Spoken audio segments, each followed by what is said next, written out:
नमस्कार अभिभावकगण।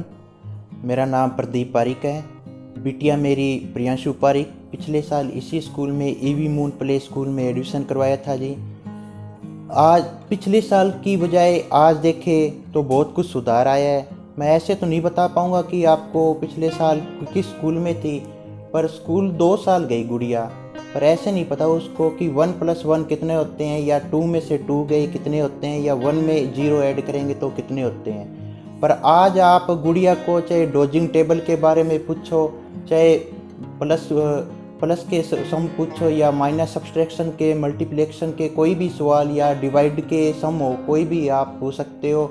यहाँ तक कि गुड़िया को अपने बारे में इंग्लिश में भी अपना इंट्रोडक्शन के बारे में पता है।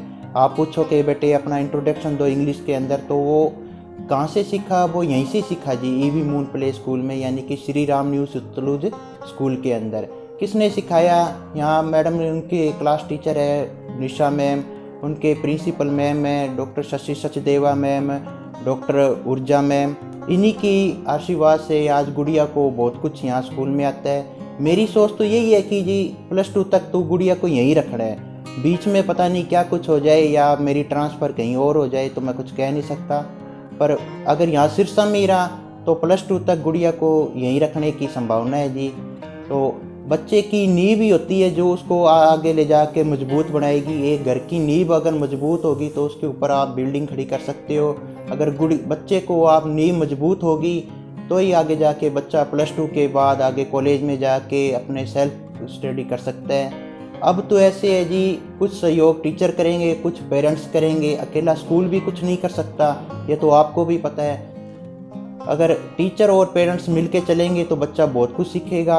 पर एक स्कूल वो ही बच्चे की असली मंजिल है। स्कूल से बच्चे ने बहुत कुछ सीखता है जी। और मैं अभी भी आपको कह रहा हूँ कि प्रियांशु पारिक है उप 1 क्लास में बहुत कुछ सीखा है। अगर आपको ऐसा लगता है कि मैं बढ़ा चढ़ा के कह रहा हूँ, या स्कूल वालों ने मुझे कुछ बोल के कहा है, या कुछ पढ़ाया होगा, पहले तैयारी करवाई होगी, तो आप खुद गुड़िया को कुछ सम दे के या इंग्लिश में बात करके पूछ सकते हो। इतनी इंग्लिश तो मेरे को भी नहीं आती जी। मैं उसको घर पे भी बोलता हूँ कि बेटे हिंदी में बात कर, या आप जो अपनी घर की लैंग्वेज भाषा है, बागड़ी भाषा है, उसमें बात करो, मेरे को इतनी इंग्लिश नहीं आती। पर वो ये ऐसे ही कहता है कि मेरे को स्कूल में बोला है कि इंग्लिश में ही बात करनी चाहिए। पहले स्कूल में जो जाया करता, सुबह उठता, मम्मी आज मैं स्कूल ना जाऊं, आज मुझे स्कूल नहीं जाना। अब इसी स्कूल के अंदर है, श्री राम न्यू सतलुज स्कूल के अंदर, ईवी मून प्ले स्कूल के अंदर पिछली साल एडमिशन लिया था उप 1 में, जो कि यूकेजी है। अब 1st क्लास में होगी गुड़िया मार्च में। तो अब गुड़िया कहती है कि संडे होता है तो भी कहती है कि काश आज मेरी छुट्टी क्यों होगी, मैं स्कूल चली जाऊं, स्कूल जाना है मुझे।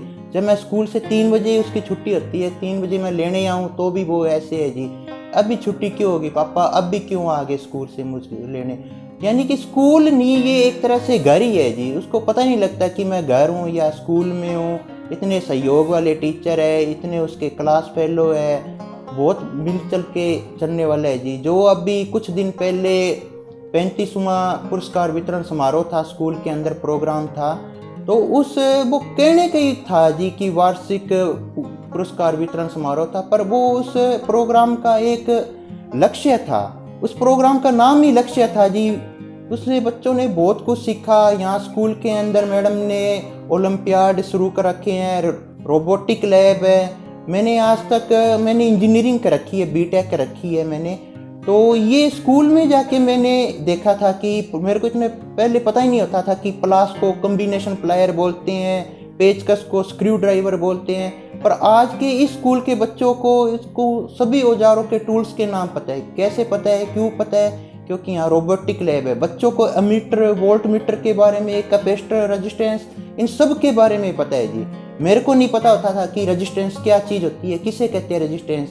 यहाँ बच्चों को पता है।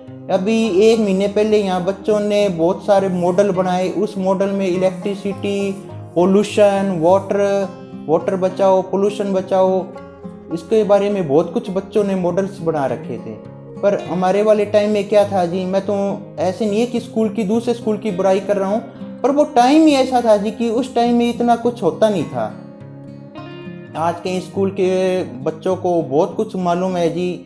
डोजिंग टेबल के बारे में पूछ लो या डोजिंग काउंटिंग के बारे में पूछ लो, रिवर्स टेबल के बारे में पूछ लो, बहुत कुछ आता है जी। इतना तो पेरेंट्स को नहीं आती इतनी इंग्लिश। यहाँ तक कि बच्चे टीचर को भी उलझा लेते हैं। क्यों उलझा लेते हैं? क्योंकि वो स्कूल के कारण बच्चों को ऐसी शिक्षा दी जाती है कि शिक्षित ही ऐसा किया जाता है कि उनको कोई दूसरे बच्चे उनको मार दे ही नहीं सकते। धन्यवाद।